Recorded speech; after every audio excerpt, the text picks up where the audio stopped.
बिस्मिल्लाहिर्रहमानिर्रहीम। अस्सलाम वालेकुम दोस्तों, उम्मीद करता हूँ आप खैरियत से होंगे। आज हमें करनी है एक्सरसाइज 2.2 का क्वेश्चन नंबर 3 और साथ ही हम क्वेश्चन नंबर 4 भी देखेंगे।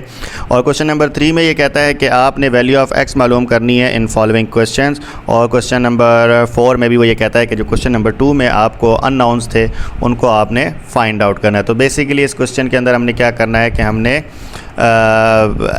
एक्स की वैल्यू मालूम करनी है। चलते हैं सोल्यूशन की तरफ जी।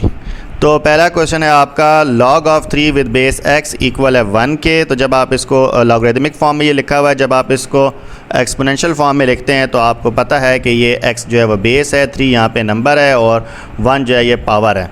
तो BNP फार्मूले को जहन में रखते हुए आपको पता है बेस की पावर हो जाएगी, बेस की पावर इक्वल है क्या किसके नंबर के, जो कि क्या है यहाँ पे 3। ये आपके पास क्या बन जाएगी, ये आपके पास बन जाएगी एक्सपोनेंशियल फॉर्म। सो x की पावर 1 इक्वल है 3 के। x की पावर 1 का मतलब x ही है, तो x इक्वल आ जाएगा किसके, 3 के। तो पहला क्वेश्चन तो बहुत ईजी था, यहाँ से x की वैल्यू हमारे पास क्या आ गई, 3। सेकंड पार्ट देखते हैं, थोड़ा सा ट्रिकी है, थोड़ा सा लेवल अप हो जाता है इस क्वेश्चन के अंदर। और वो ये कहता है कि log of 9 with base x plus 1 equal है 2 के। सो अगेन बेस ऊपर चला जाएगा और इक्वल के दूसरी तरफ जो कि आपके पास पावर होती है वो इधर आ जाएगी, यानी कि x प्लस 1 की पावर 2 इक्वल हो जाएगा 9। ये आपके पास एक्सपोनेंशियल फॉर्म बन जाएगी। अब आपने क्या करना है, आपके पास होल का स्क्वायर आ रहा है तो आप क्या करेंगे, taking square root on both sides. दोनों साइड पर आपने स्क्वायर रूट ले लेना है। स्क्वायर रूट लेने से ये 2 स्क्वायर रूट से कट जाएगा और दूसरी तरफ आपके पास आ जाएगा अंडर रूट 9। अंडर रूट 9 जो है वो इक्वल होता है 3 के। सो x प्लस 1 इक्वल हो जाएगा 3 के एंड x इक्वल हो जाएगा 1 दूसरी तरफ जाके माइनस होगा, 3 माइनस 1 इक्वल है 2 के। सो x इक्वल्स टू 2। ये आपके पास आंसर आ जाएगा क्वेश्चन नंबर 3 के पार्ट नंबर 2 का। नेक्स्ट क्वेश्चन नंबर 3 के ऊपर हम जाएं तो क्वेश्चन नंबर 3 में कहता है कि log of 81 with base 3 equal है x के। बहुत ही आसान है, आपने क्या करना है, सबसे पहले बेस के ऊपर पावर लेना है, यानी कि बेस की पावर x इक्वल हो जाएगा 81। ये इसकी एक्सपोनेंशियल फॉर्म बन गई। 3 की पावर x आ जाएगा लेफ्ट हैंड साइड पे और राइट हैंड साइड पे जो 81 है ये बेसिकली 3 की पावर 4 होता है। अगर आप 81 की प्राइम फैक्टराइजेशन करेंगे तो आप देखेंगे कि 4 टाइम्स 3 को मल्टीप्लाई करने से 81 आता है। सो 3 की पावर आप लिखेंगे 4। सो आपके पास आ जाएगा, आप देखें यहाँ पे दोनों की बेस सेम है तो आप लिखेंगे by equating bases on both sides exponents must be same. अगर इक्वल की दोनों तरफ बेसिस सेम हो तो उनकी जो पावर्स होती हैं वो भी क्या होती हैं, सेम होती हैं।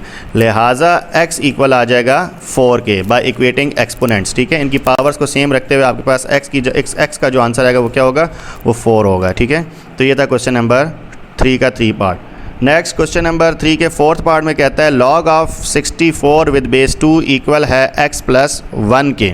तो अगेन अब आप क्या करेंगे, बेस के ऊपर आ जाएगी पावर, बेस यहाँ पे 2 है और पावर यहाँ पे x प्लस 1 है। तो 2 की पावर x प्लस 1 इक्वल हो जाएगा किसके, 64 के। 64 इक्वल के दूसरी तरफ चला जाएगा। ठीक है, सो अब आप क्या करेंगे, 64 कैसे बनता है, 64 इस तरह बनता है कि जब आप 2 की पावर 6 लें, यानी कि 6 टाइम्स 2 को आपस में मल्टीप्लाई करें तो आपके पास 64 बनता है। सो 2 की पावर एक साइड पे लिखा हुआ x प्लस 1 और दूसरी तरफ 2 की पावर लिखी हुई है 6। So again by equating bases on both sides, दोनों तरफ बेस को आप सेम कर दें तो आपके पास पावर्स भी सेम हो जाएंगी, जो कि किसके इक्वल आएंगी, x प्लस 1 इक्वल हो जाएगा 6 के। सो x इक्वल हो जाएगा 6 माइनस 1 के। ये प्लस 1 लेफ्ट हैंड साइड से राइट हैंड साइड पर जाएगा तो माइनस 1 हो जाएगा।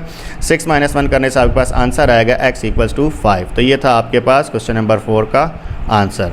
क्वेश्चन नंबर 5 बहुत ही इजी है, क्वेश्चन नंबर 5 नहीं, यानी कि पार्ट नंबर 5 क्वेश्चन नंबर 3 का। log of x with base 2 equal है 4 के। सो यहाँ पे आप जब इसको लिखेंगे तो ये आपके पास हो जाएगा, जब आप इसको एक्सपोनेंशियल फॉर्म में लिखते हैं तो 2 की पावर 4 इक्वल होगा x के। 2 की पावर 4 इक्वल हो जाएगा x के। सो 2 की पावर 4 से मुराद ये है कि 2 को आप 4 टाइम्स आपस में मल्टीप्लाई कर लें इस तरह, यानी कि 2 multiply by 2 multiply by 2 multiply by 2 equal है x के। सो ये आपके पास आता है 2 दूनी 4, 4 दूनी 8 और 8 दूनी 16। सो x इक्वल्स टू 16। यहाँ पे आपके पास आंसर आ जाएगा। BNP फार्मूले को याद रखना है, ये 2 जो है वो बेस है, x जो है वो नंबर है और p जो है वो 4 है। सो 2 की पावर 4 इक्वल हो जाएगा x के, यानी कि बेस की पावर इक्वल है n के। ठीक है, इस तरह से। तो ये था आपके पास इसका पार्ट नंबर 5। अब देखते हैं पार्ट नंबर 6 जो कि इसका लास्ट पार्ट बनता है क्वेश्चन नंबर 3 का। वो ये कहता है कि log of x square minus 1 with base 2 equal है 3 के। सो अब आप जब इसको एक्सपोनेंशियल फॉर्म में करेंगे तो ये आपके पास आ जाएगा 2 की पावर 3 इक्वल हो जाएगा एक्स स्क्वायर माइनस 1 के। ठीक है, 2 जो है यहाँ पे बेस है और नंबर जो है वो एक्स स्क्वायर माइनस 1 है और पावर जो है वो 3 है। सो 2 की पावर 3 इक्वल हो जाएगा एक्स स्क्वायर माइनस 1 के। 2 की पावर 3 निकालें, 2 मल्टीप्लाई बाई 2, 2 दूनी 4, 4 दूनी 8। सो यहाँ पे आ जाएगा 8, लेफ्ट हैंड साइड पे 8 आ जाएगा और राइट हैंड साइड पे एक्स स्क्वायर माइनस 1 है। सो माइनस 1 दूसरी तरफ जाके प्लस 1 हो जाएगा, 8 प्लस 1 मैंने इसको रीअरेंज करके लिख लिया, 8 प्लस 1 इक्वल्स टू 9 और लेफ्ट हैंड साइड पे जो बचा वो क्या रह गया, एक्स स्क्वायर। सो एक्स स्क्वायर इक्वल आ जाएगा आपके पास 9 के। तो अब आप क्या करेंगे, square root on both sides लेंगे, एक्स स्क्वायर का स्क्वायर रूट से स्क्वायर रूट से कट जाएगा और 9 का स्क्वायर रूट आपके पास 3 आएगा, लिहाजा x इक्वल हो जाएगा 3 के। बहुत ही आसान क्वेश्चन था, जस्ट आपने ये लॉग का फंक्शन देख के घबराना नहीं है। ठीक है, सबसे पहले आपने घबराना नहीं है। तो ये आपके पास क्वेश्चन नंबर 3 इस तरह से सॉल्व हो गया है। अब क्वेश्चन नंबर 4 ये था कि जो आपके पास क्वेश्चन नंबर 2 में अननाउंस थे वो आपने उनके आंसर लिखने थे। तो क्वेश्चन नंबर 2 के कुछ अननाउंस तो मैंने वहीं पे सॉल्व कर दिए थे और कुछ जो रह गए थे वो मैंने यहाँ पे किए हैं, वो मैं आपको दिखा देता हूँ। एक जो क्वेश्चन नंबर 2 का पार्ट नंबर 4 था वो ये था कि b की पावर -3/4 इक्वल है 1 डिवाइडेड बाई 27 के। सो आपने क्या करना है, सबसे पहले इसकी पावर को पॉजिटिव करने के लिए आपने इसको रेसिप्रोकल फॉर्म में लिखना है, यानी कि 1 डिवाइडेड बाई b की पावर 3/4 इक्वल आ जाएगा। दूसरी तरफ 1 डिवाइडेड बाई 27 है, तो 27 जो है वो 3 का क्यूब होता है, लिहाजा आप इसको लिखेंगे 1 डिवाइडेड बाई 3 की पावर 3 के। अब आपने क्या करना है, आपने बोथ साइड्स पे क्यूब रूट अप्लाई कर देना है, applying cube root on both sides. तो जब आप दोनों साइड पे क्यूब रूट अप्लाई करेंगे तो आपने ये करना है, ये जो b की पावर 3/4 था इसको मैंने अलग करके लिखा है 3 मल्टीप्लाई बाई 1/4। ठीक है, क्योंकि जब 3 1 से मल्टीप्लाई होगा तो ये अगेन 3/4 बन जाएगा। ठीक है, इसको इस तरह लिखने का मकसद ये था कि जब आप क्यूब रूट अप्लाई करते हैं तो क्यूब रूट b की पावर क्यूब से, ये b की पावर 3 से कट जाएगा, क्यूब रूट से कट जाएगा, पीछे आपके पास क्या बचेगा, b की पावर 1/4, 1 डिवाइडेड बाई b की पावर 1/4 इक्वल है, लेफ्ट हैंड साइड पे 3 की पावर 3 था, क्यूब रूट क्यूब से कट गया तो ये आपके पास आ जाएगा इक्वल है 1 डिवाइडेड बाई 3 के। अब आपने क्या करना है, लेफ्ट हैंड साइड पे b की पावर 1/4 है, अब आपने इसको 1/4 को ख़त्म करना है। तो अब आप क्या करेंगे, आप डिनोमिनेटर में 4th पावर से दोनों साइड पे मल्टीप्लाई करेंगे। ठीक है, taking 4th power on both sides, दोनों तरफ आप 4 पावर ले लें दोनों के, यानी कि ऊपर आप अगर आप ऊपर भी इसका यानी कि इस तरह बड़ी ब्रैकेट डालकर ऊपर 4 लिखेंगे तो 1 की पावर 4 लेने से तो 1 ही आएगा। नीचे जो है वो आपके पास डिनोमिनेटर में b की पावर 1/4 मल्टीप्लाई बाई 4 होगा और यहाँ पे 3 की पावर 4 हो जाएगा। सो 1/4 मल्टीप्लाई बाई 4 करने से आपके पास क्या आएगा, 4 से कट जाएगा तो b की पावर 1 रह जाएगा, 1 डिवाइडेड बाई b इक्वल हो जाएगा 3 की पावर 4। अभी आपने पीछे पढ़ा है कि इक्वल होता है 81 के। सो 1/b इक्वल हो जाएगा 1/81 के। जब ये अपनी क्रॉस में जगह बदलेंगे, यानी कि 81 इधर 1 से मल्टीप्लाई होगा और b इधर 1 से मल्टीप्लाई हो, तो ये आपके पास क्या हो जाएगा, 81 इक्वल हो जाएगा b के। सो ये आपके पास आंसर आता है b इक्वल्स टू 81। तो ये था क्वेश्चन नंबर 2 का पार्ट नंबर 4, थोड़ा सा ट्रिकी था ये, बाकी ये ओवरऑल आसान है। और 5th पार्ट में कहता है 125 की पावर x बाई 3 इक्वल है 25 के। सो अब इसको सॉल्व करने के लिए हमने क्या किया, 125 जो है वो 5 की पावर 3 होता है, 5 का क्यूब मैंने लिखा 5 की पावर 3 मल्टीप्लाई बाय x/3 जो ऑलरेडी लिखा हुआ था वो एज इट इज़ लिखा, 3 से कट जाएगा तो आपके पास बच जाएगा 5 की power x left hand side पे, और राइट हैंड साइड पे 25 जो है वो 5 की पावर 2 होता है। तो सो मैंने राइट हैंड साइड पे 5 की पावर 2 लिखा है। सो अगेन 5 की power x left hand side पे है और राइट हैंड साइड पे 5 की पावर 2 है। So by equating the bases on both sides exponents must be the same, so x equals to 2। तो यहाँ पे आंसर आपके पास आ जाएगा x इक्वल है 2 के। मज़ीद पार्ट्स इसके देखते हैं।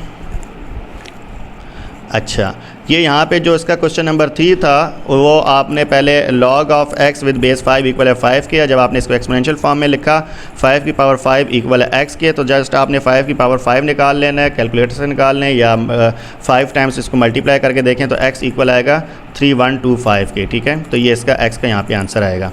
इसी तरह 6th पार्ट में log ऑफ 10 की पावर 12 विद बेस 10 इक्वल है y के। इसको आपने इस तरह सॉल्व किया था कि आपने बेस नंबर और पावर को अलग अलग लिखा एंड देन जब आपने इसकी एक्सपोनेंशियल फॉर्म बनाई तो आपके पास कुछ इस तरह से बनी थी, 10 की पावर y इक्वल है 10 की पावर 12 के। So again by equating the bases on both sides exponent must be same, लिहाजा y इक्वल है 12 के। ये मैं उधर भी ये करा चुका हूँ क्वेश्चन।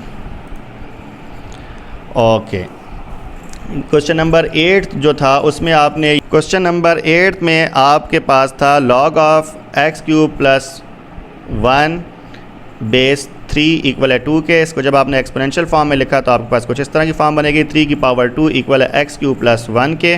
सो अब आपने क्या करना है, अब आपने 3 का स्क्वायर ले लेना है, सॉरी 3 का स्क्वायर होता है 9 इक्वल है एक्स क्यूब प्लस 1 के। एक्स क्यूब इधर ही रहेगा, प्लस 1 दूसरी तरफ जाके -1 होगा, 9 माइनस 1 इक्वल होता है 8 के। So 8 equals x cube. Now you have to take cube root on both sides, दोनों तरफ क्यूब रूट लेने से आपके पास एक्स क्यूब का क्यूब रूट से क्यूब कट जाएगा, एक्स रह जाएगा, और 8 जो है वो क्यूब रूट लेने से 8 का क्यूब रूट जो है वो क्या होता है 2। So cube root of 8 equals to 2, लिहाजा यहाँ पर आपके पास आंसर आएगा x इक्वल्स टू 2। और राइट हैंड साइड पे ये क्वेश्चन नंबर 9 है, इसमें आपके पास लिखा हुआ है इस तरह से, जब इसका आप एक्सपोनेंशियल फॉर्म लेते हैं तो ये आपके पास बनती है 5 की पावर 1 इक्वल है 2x माइनस 3।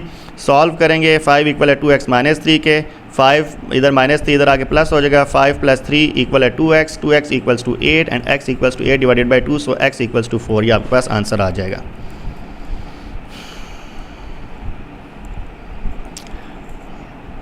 अच्छा, अब लास्ट इसका पार्ट है, पार्ट नंबर 7।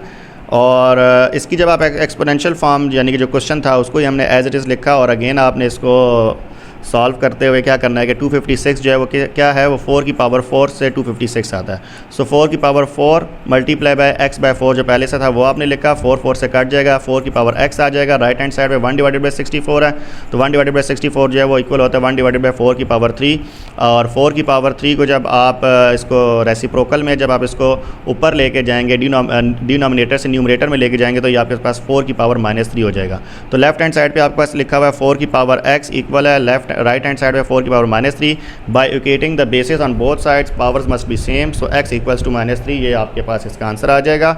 और इसके साथ ही आपकी एक्सरसाइज 2.2 कंप्लीट हो गई है। उम्मीद करता हूँ आपको यहाँ तक समझ आ गया होगा।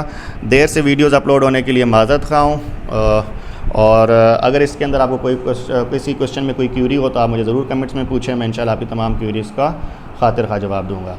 अपना ख्याल रखिए। अल्लाह हाफ़िज़, अस्सलाम वालेकुम।